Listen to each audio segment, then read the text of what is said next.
What is going on, YouTube people? Neo Cards and Comics here, just for a couple quick little hitters. A couple little odds and ends of things kind of happened yesterday that popped up that didn't necessarily deserve their own video, but I just wanted to kind of comment on them very quickly. And there was the whole Michael Rubin stuff that had kind of dominated the news cycle, if you will. Been some interesting comments on that video. I guess I kind of just touch on this really quickly. It kind of feels like, and I get it to a degree, there is just going to be a certain subset that really, no matter what Fanatics does, it's not going to be enough. Like I think there are some people out there that it doesn't matter what they do, it's not going to make a difference. I feel like they could completely open up the books, let you tour the factory, the whole 9 yards, and there is going to be a section of the hobby community, whatever you want to call it, that is like, nah, they're a bunch of scammers. And I'm not saying Fanatics is the perfect company in the world. I try to see things as much as possible from both sides of the fence. And, you know, like I've said for months now, Fanatics is going to do some stuff that we like, MVP buyback, the 101 debut patches. They're going to do a bunch of stuff that we don't like too. Duplicate 1-of-1s, Topps Chrome Cosmic, Stadium Club getting delayed, QC on some products being good, some products being bad. We got to pick our battles. We got to pick our fights. You know, we're not going to love everything that we do. Hopefully there's enough there that we can like what they do, or better yet, just cherry pick the things that you like. There is no one with a gun to your head forcing you to buy in the breaks or buy Topps Chrome or buy Topps Chrome Update or whatever product that it may be. You can still participate in sports cards, collectibles, whatever, however you want, regardless of what Fanatics is doing. You could buy singles from the products and not have to give them a penny, let someone else be a fool and rip the product and get the singles into the market, and then collect the players that you want that way. That is a perfectly acceptable way to go about all of this. So just kind of keep that in mind while all this is going on. I think, once again, a lot of times I think we all get caught up in the zeitgeist on one side or the other. Everyone wants to be either completely against something or completely for something. When it comes to most of this stuff, I personally usually land in the middle and see aspects on both sides. So the comment section on yesterday's video was entertaining to say the least. Go back and scroll through on some of those, which were definitely really, really funny. But let's get into current event, or more current events. This came out yesterday. COMC x eBay. This is the blog post that COMC has put up. Essentially, COMC and eBay have entered, doubled down on a commercial relationship. I don't have a ton to say about this one because we really don't know what any of this means. There's a very nice blog post here with a lot of cool businessy terms in it that don't really tell us a whole lot of anything. It feels like there will be more details to come. The one thing we know is that COMC and eBay have been working together for a while now. It works pretty good. You know, I've sent stuff to auction via the COMC platform on eBay. I have sold cards that I have listed at Buy It Now that are cross-posted to eBay that have sold on eBay. I have to imagine they are just going to make that all a better, more seamless experience. I will include here, just as a reminder, that I am sponsored by COMC. This is not a sponsored video, but they are a channel partner. So I will include that little disclosure there. I like to do that anytime that I discuss anything COMC related. I guess I'm technically, well, not technically, I am an eBay affiliate as well, though that is not necessarily a formal sponsorship, a little bit of a different thing there. So I am tied to big eBay and big COMC, but I do think that this will be a pretty good thing. We'll see what comes out of it. Like I said, it's been good so far with those two companies.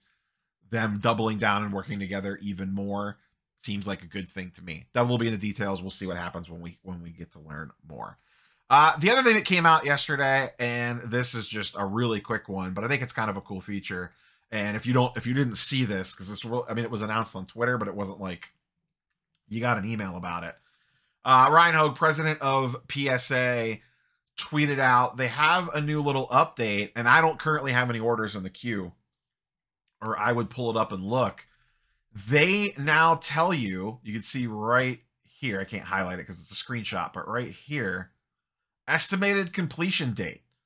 So you now have an idea of when your order is going to get finished. Kind of nice. So if you have any orders pending, go fire it up and look to see what it's running at.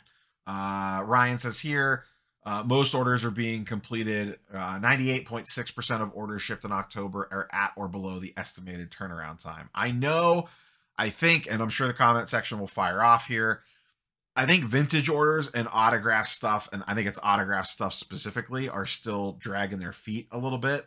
If you have things with those types of items in it, they may still be running behind. I know it's been about a month now since I got it back. My last ultra modern order, value, bulk, whatever you want to call it, came back like right at that 60-day marker, just slightly under. It beat the expected time frame, not by a ton, but it definitely came back in earlier than that. So if you haven't checked your PSA page, go fire it up and see if you have this on there. I believe he said in replies here on this is only available for right now on the website. It is not in the app yet. So you have to go to the webpage to do it. I jokingly replied back, I am still going to refresh the page 5 times a day. I don't care if that order completion date is in there.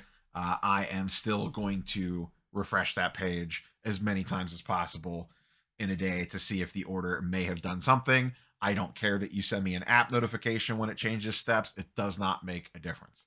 I am still going to refresh the page. It's just the way that I choose to live my life when I have orders at grading. I have comic books at CGC. I've refreshed that page about 4 or 5 times a day. I have cards at CGC for the Jim Lee signing. He just started signing like yesterday. I've refreshed that page like 4 or 5 times a day, even though I know it's going to take a couple weeks. It doesn't matter. It's what I need to do for my own mental health. I don't know what that says about me, but it is what it is. One last reminder, I'll just kind of toss in here because they have a lot running right now. PSA is doing the weekly specials, and with Black Friday and everything, some of them are still kind of running a little bit long. This one ends today. I'm publishing this video in the afternoon. The TCG special ends today, November 30th. $14 a card. I think that's a minimum of 10 cards. There is an 80s special that ends on the 3rd, and then a 90s special that ends on the 3rd as well, both at $15.99, and then we'll get a refresh next week of whatever the new thing will be. So just kind of wanted to include that in there because there are 3 actively running, which is not what we typically see for the PSA specials. So that is all I got for you boys and girls. Like I said, just kind of wanted to make this a quick one, touch on these couple key things. Not each individual one deserved their own video, but I thought it was at least to talk about the COMC eBay thing. And I really like this as a quality of life improvement. I would like to see all the grading companies adopt something like this. I guess SGC really doesn't need it because your completion date is like 3 days after it got there. Do they really need something like that? I don't know, but it's nice. I wish they would have had this a long time ago, obviously, but it is nice to kind of have an idea of when that order might get back. I'm sure, listen, once again, as we talked about at the top of the video, these companies are going to do stuff that we like. They're going to do stuff that we don't like. Is this going to be a blessing and a curse? Probably. Because now that you have an estimated completion date, the second it goes over it, everyone's going to be pissed off and mad. If it comes in under it, no one will say anything. They'll just be like, oh, cool, it finished early. But that's kind of the cost of doing business. It is what it is. That is all I have for you, boys and girls. We will catch you on the next one. Peace.